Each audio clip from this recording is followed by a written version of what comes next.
Buenas amigos, bienvenidos a la hora N. Bueno, y una pésima noticia, porque lo que podría ser una columna de Sendero Luminoso de 60 hombres, según el Ministerio de Defensa, secuestró hoy a 60 trabajadores de la empresa Techint, que es la que está construyendo el gasoducto de Camisea.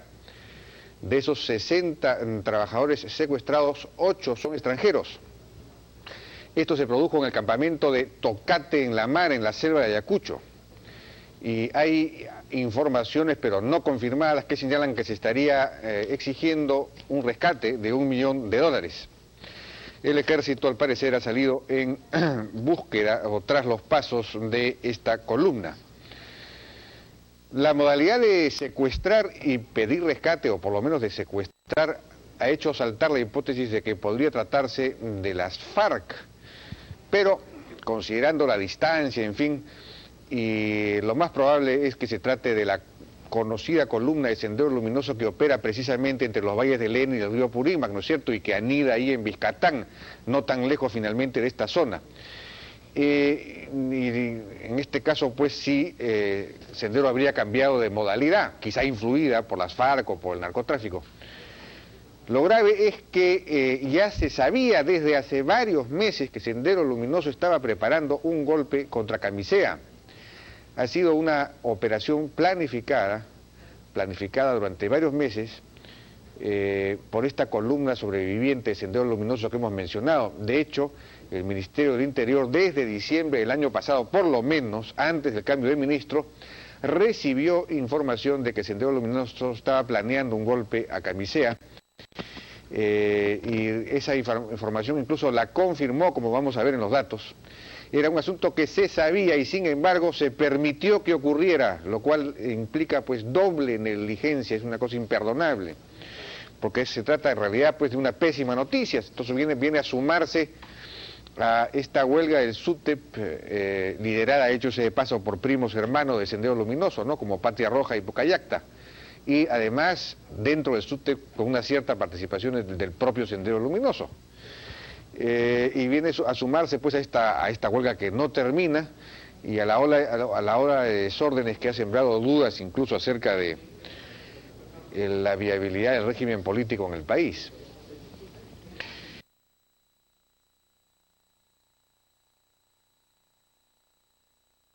Y bien, estamos acá en el set con el sociólogo Jaime Antesana y estamos vía microondas, vía telefónica, con Omar Quesada, presidente de la región Ayacucho. Señor Quesada, buenas noches, ¿cómo está? Don Jaime, un gusto saludarlo, un abrazo. ¿Qué información tiene usted acerca de los hechos? Bueno, la empresa Techint tiene un campamento en la localidad de Tocate, T-O-C-C-A-T-E, sí. Distante más o menos a 2 horas y media, 3 horas de la capital de la provincia, La Mar, en San Miguel. En horas de la madrugada ha ingresado un numeroso grupo, aparentemente subversivos, tendrían que ser en todo caso Sendero Luminoso, y han secuestrado a 7 funcionarios extranjeros, 4 colombianos, 2 argentinos, un chileno, y 3 policías que habían ido a dejar explosivos, consistentes en 9 cajas de explosivos, cerca de 3.000 cartuchos de dinamita, más de cerca de 1.950 metros de detonantes y detonadores, chalentos, y además de eso a 50 trabajadores de la misma empresa. Hasta este momento se tiene versiones extraoficiales de que están pidiendo de rescate principalmente por los funcionarios, cerca de $1 millón, y además de eso armamento, explosivos y equipos de comunicación. Esta es la información que nosotros tenemos. Yo he estado en la zona hasta hace unas 3 horas. El resto de la región está absolutamente tranquila, pero esta es una zona que ya tiene frontera con el valle del río Purímac. Bueno, ¿y no se sabe nada acerca del paradero en este momento de los secuestrados o están ahí en el mismo sitio? No, inmediatamente salieron. Habrían 2 zonas donde podrían irse o caminar esta gente subversiva con los rehenes, que podría ser una para la zona de la sierra, que era San Miguel, donde hemos estado nosotros, ajá, pero que es casi improbable, y la otra es cerca del río o la zona de Anchihuay, que es la parte más beneficiosa, entre comillas, para sus opciones. Ajá, perdón, se cortó la comunicación. Aló. Sí. La Aló, parte decía, más beneficiosa, decía usted. Claro, por la zona agreste, es selva alta, llena de cerros y mucha vegetación, y de difícil incursión para la policía por el peligro de algunas emboscadas que puedan ser. Lo que hay que nosotros tener en cuenta es de que hasta este momento ha habido un pésimo servicio de inteligencia. 100 personas que puedan estar reunidas en el monte no son poca cosa, por lo menos eso. El servicio de inteligencia no ha estado cumpliendo a cabalidad sus cometidos, y además de eso ha habido un relajamiento en los comités de autodefensa precisamente por el incumplimiento de muchas de las obligaciones del Estado con los comités de autodefensa, y el ejército, por la falta de recursos, lamentablemente pues no ha hecho las operaciones a las que debía estar obligado para mantener la pacificación en la zona. Me da a mí mucha pena participar de esta información al público nacional, a los presidentes, pero es triste que en Ayacucho nuevamente se vuelvan a suceder esta situación. De acuerdo. ¿No ha habido otros eventos, otras acciones de Sendero Luminoso en los últimos días en general en la región, en Ayacucho? No, lo que han habido han sido aparentemente caminatas de gente esta subversiva. Hace algún tiempo ya habían pasado por la zona de Tacora, en la zona de Yochegua y Pabamba. Están caminando como Pedro en su casa, pero lamentablemente pues la falta de recursos del ejército, la misma policía y el relajamiento de los comités de autodefensa por el secular que hasta ese momento ha hecho el gobierno, bueno, hacen de que puedan caminar libremente. Y eso es un peligro, no solamente para la zona de Ayacucho, las inversiones, etcétera, lo que podamos estar buscando, sino un peligro para la paz nacional, por supuesto, que estamos buscando. Señor Quesada, ¿usted sabe de que fuerzas del ejército, de la policía, hayan salido a perseguir, digamos, a los secuestradores? Exactamente. Yo estaba en San Miguel en horas de la mañana cuando salían un gran contingente de policías. La policía es la que ha estado viajando inmediatamente al lugar de los hechos. Es la policía la que de alguna forma es la que brinda seguridad inmediatamente. El mismo ejército. ¿Un gran contingente de cuántos hombres más o menos habrá salido? Bueno, ya habían salido por lo menos 100 personas, 100 efectivos. ¿Y el ejército igualmente, no? ¿Perdón? ¿El ejército no ha salido? El ejército también. Ya salieron, está incluso en el lugar de los hechos el general Mateo Tueros, el general Ayarza, el general Fernández, para que puedan buscarle una solución inmediata. Pues queremos poner orden aquí en Ayacucho, pero necesitamos apoyo en cuanto a logística de parte del gobierno central, así que es una claridad de alerta al gobierno central de que no se olvide esta zona. El 3 de abril íbamos a iniciar un paro regional, pero dijeron de que en este trimestre se iniciaba la carretera Ayacucho-San Francisco. Estamos por cumplir el segundo trimestre y no hay visos de que pueda iniciarse esa carretera. Eso es lo lamentable. De acuerdo. Señor Quesada, muchas gracias por su informe. Don Jaime, un gusto saludarlo. El gusto es nuestro. Bien, fue Omar Quesada, presidente de la región Ayacucho, y estamos ahora con Jaime Antesana. Jaime, buenas noches, ¿qué tal? ¿Cómo estás? Buenas noches. Bueno, hemos escuchado las informaciones acerca de los hechos producidos el día de hoy, en la madrugada, ¿no es cierto? Esta es una columna senderista, aparentemente. Hubo hipótesis acerca de que podía tratarse de las FARC, pero esto parece algo improbable, ¿no? Porque estamos un poco lejos, pues, de Colombia, y más bien existía esta columna senderista que nunca había desaparecido, que se movía entre los valles del Ene y de la Purímac, que anidaba en Vizcatán, de alguna manera. Esa es esta zona, más o menos, ¿no? ¿Cuál es su hipótesis? Bueno, yo no creo en la idea de un rebrote. Lo que existe en el Valle Río Purímac es un senderismo que sobrevivió a la derrota estratégica, sobrevivió al aislamiento social y político, y que desde 1996 al 98 intentó un primer esfuerzo de reorganización. Ahí tuvimos varios hechos importantes, desde la toma de la capital de la provincia de La Mar, que está ahí, San Miguel, sí, ¿no?, hasta una emboscada en la parte de Usmay, Tambo, la parte de Tambo. ¿Se puede seleccionar? Sí. Por este lado, ¿no?, que dieron cuenta de que Sendero estaba ahí, que no fue desarticulado definitivamente. Hacia 1998 y 2000, incluso podríamos extenderlo hasta 2001, el senderismo se logra una alianza con el narcotráfico que empezaba a recomponerse en el área desde 1998. Paralelo a esto ha habido desmilitarización, que ya todos sabemos, las bases militares estuvieron primero replegados y posteriormente abandonaron el escenario. Después el debilitamiento de los comités de autodefensa por razones del regreso del Estado de Derecho y el fin de los estados de emergencia. Y tercero, el incremento de los cultivos de la hoja de coca, ¿no?, que dieron un contexto favorable para esta alianza con el narcotráfico. Esta alianza con el narcotráfico, de un senderismo que estaba aislado en las partes del N, que sería esta parte, y las alturas de Ayahuanco y Sibia. ¿Dónde queda Vizcatán? Estaría más o menos por este lado, ¿no? Es una zona de selva espesa, pero básicamente se mueve entre Vizcatán y el N. El N en realidad es la zona más importante, más allá, río abajo, digamos, ¿no? Sí. Entonces, estamos hablando de un senderismo que ha estado en un proceso de reorganización en dos momentos, y que culmina, a mi entender, este proceso de reorganización focalizada. Por eso no hablo de rebrote, porque nunca fue desarticulado, ¿no? Supervivieron. Claro. Entonces, este sendero es el que, con la alianza con el narcotráfico, le permite un cambio sustantivo, ¿no? Cambia muchas cosas. Desde 1996 ya el sendero empieza a estrenar un discurso que busca ganarse nuevamente la confianza de los campesinos. No vamos a matar a nadie, a ningún campesino.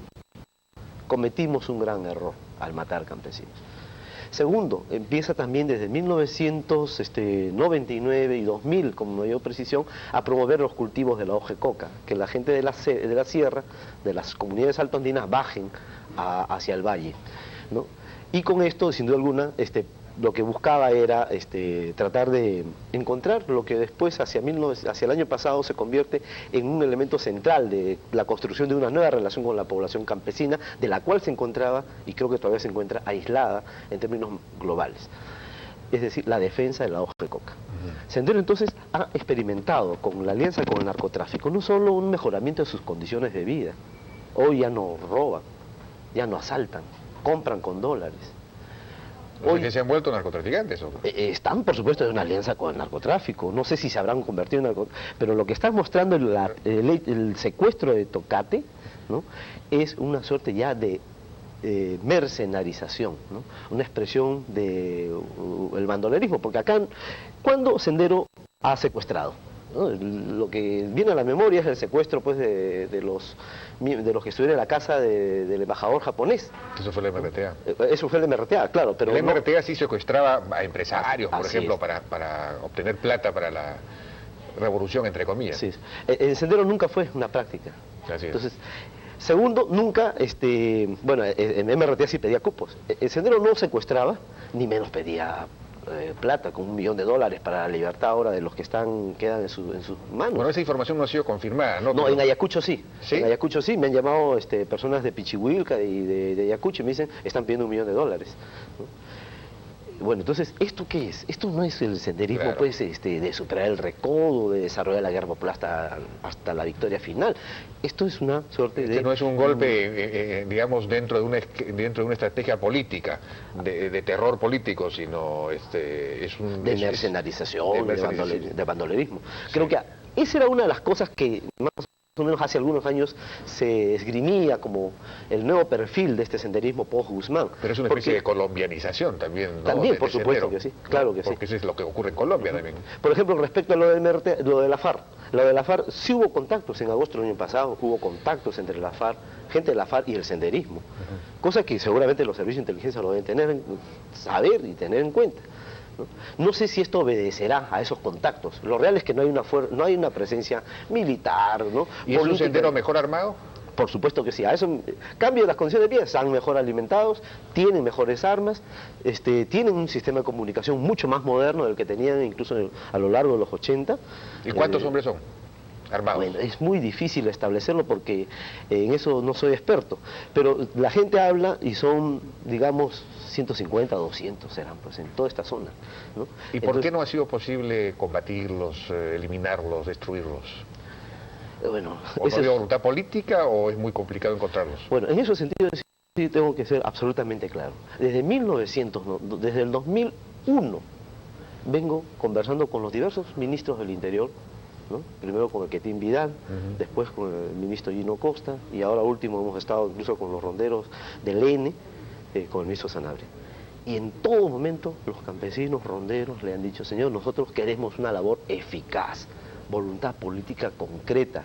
Ahí están, se pasean como en su casa, bajan a las ferias a comprar con dólares, entran a las comunidades y se pasean y hablan como si nada pasara.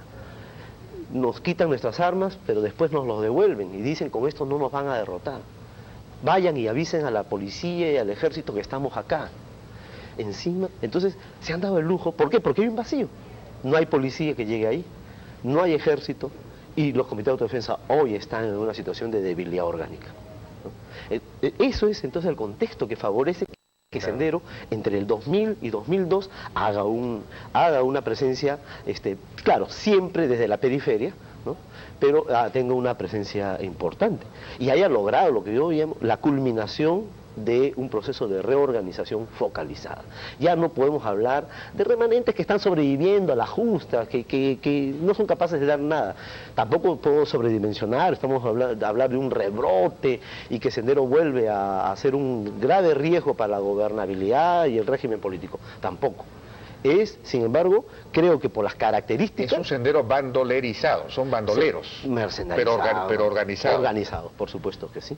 Mejor equipado. Así es. Que ahora realiza acciones delincuenciales puras, ya, quizás sin vistas a un objetivo estratégico. No tiene una estrategia de poder. Ya no tiene estrategia de poder. Así es. Yo creo que no. Incluso por las características... Es una banda, digamos, en este momento. Pero también puede dejar dos mensajes más. Uno, haberse llevado la cantidad de dinamita y fulminantes puede ser, digamos, el anuncio de que pueden empezar acciones armadas. Claro. ¿No? Y tiene que ver mucho con lo que mañana va a decir, se va a presentar Feliciano, lo van a presentar.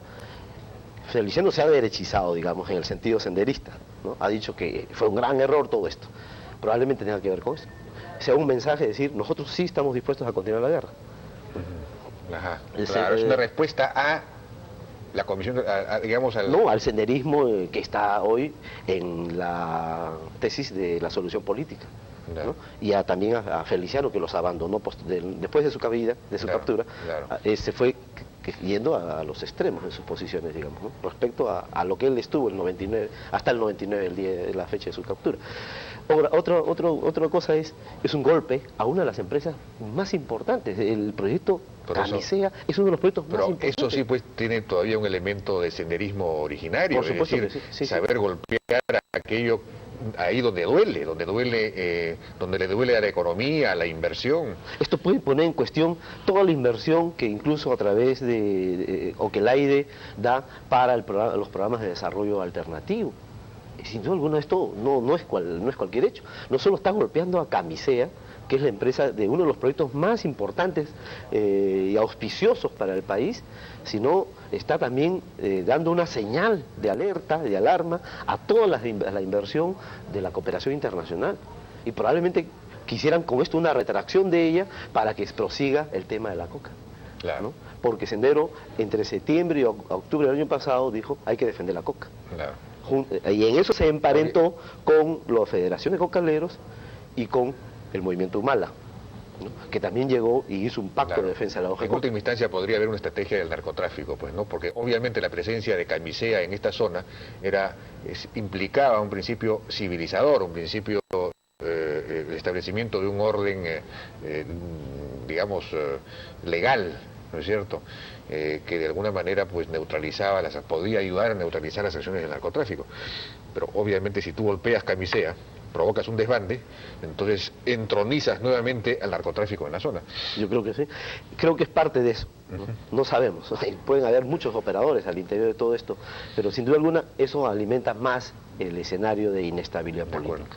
La crisis política que el país todavía no logra superar creo que con este elemento, con este ingrediente, sin duda alguna, nuestra imagen en el mundo externo debe estar bastante bien mal vista. Así es, sobre todo después de la huelga del SUTEP y de las huelgas anteriores y de los paros anteriores, en fin, hay toda una continuidad, ¿no?, que remata, explota finalmente en este hecho, es una cosa que es lamentable.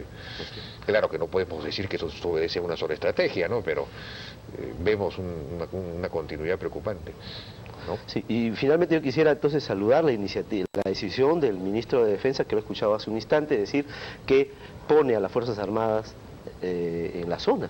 O sea, claro. Creo que sería importante, y hace mucho tiempo lo vengo diciendo, no era fácil, no era difícil destruir este sendero. Hemos esperado mucho. Así es. Como política de Estado, no como Así personas, como Así política de Estado, Así ese sendero era fácil de desarticular, era fácil de derrotar, porque creo que la derrota política e ideológica ya la dio el país. ¿No? Claro. Pero el problema era la derrota definitiva en una zona donde todavía supervive. Incluso, a diferencia del Huallaga, es acá donde tiene su principal foco de acción. El Huallaga, como sabemos, Artemio ya suscribió la tesis de la solución política y ya no vemos acciones importantes en el Huallaga. Claro. Entonces, lo real es que esto es lo que queda, ¿no? Más los contactos de la FARC, parece que esto podría ser potencialmente un escenario muy parecido a una pequeña Colombia, ¿no? Eso es lo que quisieran probablemente algunos, claro, no sé qué actores, puede ser el narcotráfico, puede ser el mismo senderismo que está ahí, claro, ¿no?, y que está viviendo hoy de los recursos que drenan, porque no creo que sea en gran parte, ¿no? Y genera la solución de este tema puede ser dolorosa en este momento, digamos, si se produce un enfrentamiento con esta columna y tienen en sus manos efectivamente a las personas secuestradas, incluso muchos de ellos extranjeros, ahí pueden ocurrir lamentables bajas, ¿no es cierto? Pero me imagino que se va a tener que actuar, Yo creo que sí. No se puede entrar en negociaciones, ¿no? No creo que haya negociaciones. Sería lo peor que nos ocurra, negociar con el senderismo. Imposible pagar pues nada por rescatar. No estamos hablando de una fuerza nacional, porque el otro senderismo... O sea que el daño pues ya está hecho, lamentablemente. Bien, Jaime, muchísimas gracias. Gracias por tu participación. Fue Jaime Antezana, sociólogo. Vamos a una pausa y regresamos con Carlos Tapia de la Comisión de la Verdad.